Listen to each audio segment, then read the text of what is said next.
2022년 2월 24일 오전 8시 녹화 시작하겠습니다. 한 달 만에 인사드리는 것 같은데 거두절미하고 시작하겠습니다. 금융시장에 이런저런 전쟁 이슈로 떨어진다 그러는데 그게 핵심이 아니죠. 시가총액은 이익과 밸류의 곱인데 현재 미국 시장도 이익에 대한 가이던스가 안 좋고 그런 밸류가 러시아 우크라이나 이슈로 분쟁 이슈로 떨어지느냐, 저는 그건 영향이 미미하다고 보고, 왜냐하면 이 이슈로 왈가왈부하는 것은 미국과 국내에 있는, 즉 거의 전 세계에 있는 매크로 애널리스트들과 개인 투자자들이 흔들리는 것이지, 기본적으로 월가의 펀드 매니저들과 소수의 운용자라는 사람들의 컨센은 어찌됐든 전쟁은 안 난다라는 것입니다. 여기서 전쟁은 어떤 국가들의 전쟁이냐? 미국과 러시아의 전쟁이죠. 일단 첫째로 국지전 가지고 전쟁이라고 할 수는 없습니다. 둘째로 핵을 보유한 두 국가가 전면전을 할 수 없고 서로 눈치를 보며 어느 정도 간만 보는, 즉 지금이 그러한 행태인 것이죠. 그리고 정말 우크라이나에 계시는 분들께는 죄송하지만 전쟁은 금융시장의 호재입니다.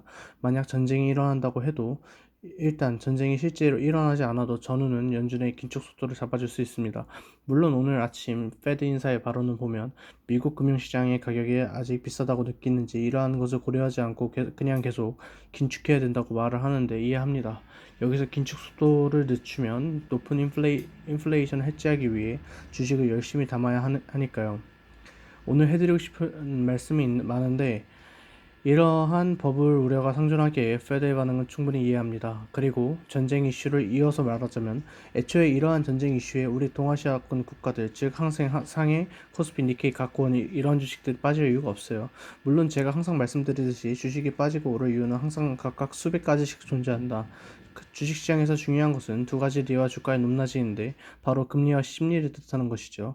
여기서 느낄 수 있듯이 작년 말에 미국 시장이 오를 이유를 대며, 아니 그 이유가 재작년엔 없었습니까? 그걸 이제 와서 이유를 대며 몰려갈 때부터 알았어요. 되게 이게 결과론적으로 느낄 수 있는데, 우리는 그럼 지금 무엇을 해야 하는가? 사람들이 정말 미국 시장 싫다, 비속어를 쓰자면 지읒 같다고 할 때 들어가야 되는 것이고, 근데 미국 경기가 장기 호황으로 갈 가능성이 지금으로서는 높기에 사실 현재로선 상승 추세선이 무너졌는데 지금 기간 조정을 거치는 과정에서 분할 매수를 하는 게 맞지 않겠는가 싶습니다.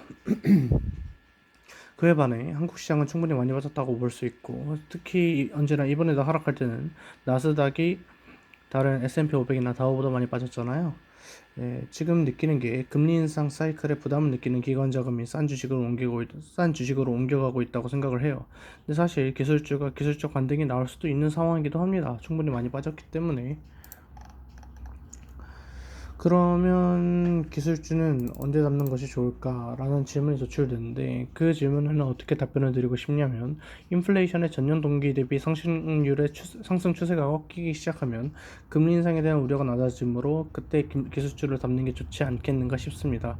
오늘도 아주 좋은 실적을 발표했던 아마존이 오늘 발표하겠다는 게 아니고 이전에 최근에 발표했던 실적이 아주 좋았어요, 아마존이. 근데 그럼에도 지금 $3,000 밑으로 떨어지는 것을 보면 역시 항상 강조했던 금리가 매우 중요하다는 것을 알 수 있고, 아마존의 밸류에이션이 비싸긴 하잖아요. 그래서 우리는 언제나 이것을 고려하며 주식 투자를 해야 합니다. 사실 지금 주식을 완전히 담아야 된다고 보기에는 기술적 지표가 매수 신호가 안 뜨긴 했어요. 저는 신용 쓰신 분들에게는 죄송하지만 그냥 코스닥이 나스닥 떨어진 거 다 반영해서 한 오늘 4% 빠지고 신용 반대매매 나와서 몸을 깨끗이 쇄신하고 단정히 앞으로 나가는 것처럼 주가가 올랐으면 하는 바람인데, 기관들이 2700 근처와 2700 밑에서는 어느 정도 저렴하고 지금처럼 일반 개미들이 전쟁에 대한 무서움으로 주식을 가지기 꺼려할 때 열심히 담으려고 하는 것 같아서 좀 고민이 많이 되네요. 그건 그렇고 개미 하니까 생각난 건데, 지금 국민 대표주의는 지금 저는 상당히 저평가라는 생각을 합니다. 저는 항상 생각이 드는 게, 분기 실적도 중요하지만 아니 사업에 대한 프리미엄을 쳐줘야지 라는 생각이 드는데, 무슨 말인가 하면 지금 메모리 반도체는 3강 체제로 변화하면서 기업들의 이익의 변화폭, 즉 사이클의 골과 횡이 좁아졌습니다. 즉 안정적인 이익 성장이 가능하고, 앞으로 반도체가 더 많이 쓰이는 상황에서 굳이 이걸 팔아야 하나 라는 생각이 드네요. 그래서 아마 오늘은 우크라이나에서 나오는 핵심 소재들이 공급이 안 될 수 있다면서 반도체를 팔아야 한다, 이러한 논리로 주식을 많이 팔 수도 있는데, 저는 개인적으로 정말 그렇게 되면 가격이 올라감으로써 얻는 효용이, 즉 P가 올라감으로써 얻는 효용이 Q가 약간 떨어지는 손실보다 2배 이상 많다고 판단합니다. 진짜 주식이 무어서 그렇지 올해는 주식하기 쉬운 장인 이유가 그냥 사주식이 중 하나가 그러한 큰 주식이니까. 또 무슨 말씀을 드려야 할까요? 그리고 또 원자재는 예측이 불가능하죠. 예측이 불가능함에도 지금 미국 리그 숫자가 증가하고 이란과 미국이 핵 합의까지 한다면 원유는 과연 좀 의문입니다.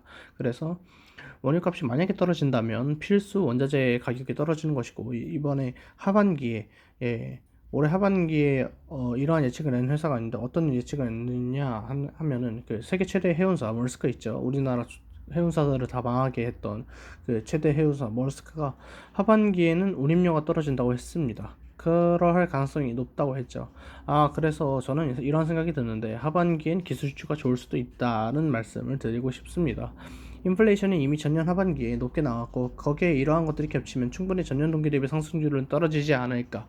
그래서 미국 입장에서는 금리를 너무 과도하게 올릴 수 없다. 어차피 왜냐하면 부채가 이미 너무 많이 쌓여서 성장을 통해서 이 부채를 탕감할 한 이후에나 가능한 것이고 이것은 이 성장을 통해서 부채를 탕감하는 것은 올해 이루어질 수 없는 일이 아니기에 굳이 여기서 한국 주식을 또 팔아야 되는가 그건 또 아니라고 보고 반대 매매가 나오면 그런 주식으로 갈아타는 매매를 해야 될 때라고 생각을 합니다. 그래서 그리고 저 부동산 가격도 말씀드리고 싶은데 현재 양측 대선 후보들의 말대로 공급이 그렇게 많이 이루어진다면 현재는 매매보다는 전세와 월세 위주로 접근하는 것이 맞다고 생각합니다. 서울에서 규제 완화가 이루어질 가능성도 높아 보이고 그리고 또 지금 PCB라고 아시는지 모르시겠지만 PCB가 굉장히 다 쇼티지인데 물론 이제 S사는 PCB보다는 MLCC에 집중하는 것이 맞지만 PCB 중에 이제 대형사인 그 S사나 L사가 생산을 안 하겠다고 한 PCB 중에서 쇼티지가 예상이 되고 앞으로 수요처가 급격히 늘 것이며 이를 생산하는 회사들의 주가가 덜 오르는 주식들을 사시면 아마 지금부터 올해 수익률 30% 이상은 가능하지 않을까 보고 있습니다. 그리고 이번에 기술주 중에서 테슬라가 정말로 많이 조정받으면 테슬라는 빅테크 중에서 성장성과 미래에 대한 전망과 그리고 올해 생산 대수도 훌륭하고 마진율도 훌륭한 기업이기 때문에 정말 많이 조정을 받는다면 저는 한 700달러 초반쯤에서는 고점이 1200달러였죠. 예, 분기 순이익 지금 2.54달러가 최근에 나왔는데 이걸 연환선하면 10달러가 넘고 그리고 저는 이 기업이 PER 70배 정도 준다고 하면은 700불이 넘으니까 근데 일론 머스크가 주식을 정말 잘하는 것 같네요. 그 큰 물량을 전부 1000에서 1200달러에 던졌어요. 정말 대단한 거죠. 정말 대단해요. 이런 것들 보면은 물론 찰리 먼거 할아버지께서 일론 머스크의 단점이 너무 강한 자신감 그로 인한 실수 가능성을 찝어주셨는데 충분히 맞는 말씀이시고요. 그게 분명 문제가 될 수 있지만 정말 여러 가지 일을 다 잘하네요. 주식을 너무 잘하네요, 주식을. 그리고 이제 찰리 먼거 할아버지 이야기가 나와서 말씀드리는 건데 지금 버크셔는 사상 최고치 근처입니다. 도대체 누가 워런 버핏을 욕했는가 정말 중요하고요. 물론 기술주가 다시 강세로 가면 사람들의 태도는 바뀌겠죠. 그래서 현재로서 국내 주식을 중심으로 접근하는 것이 맞지 않겠는가 싶네요. 그리고 대선 이후엔 전 종목 공매도가 이제 재개될 수 있으니 미리미리 이러한 것들 감안하시고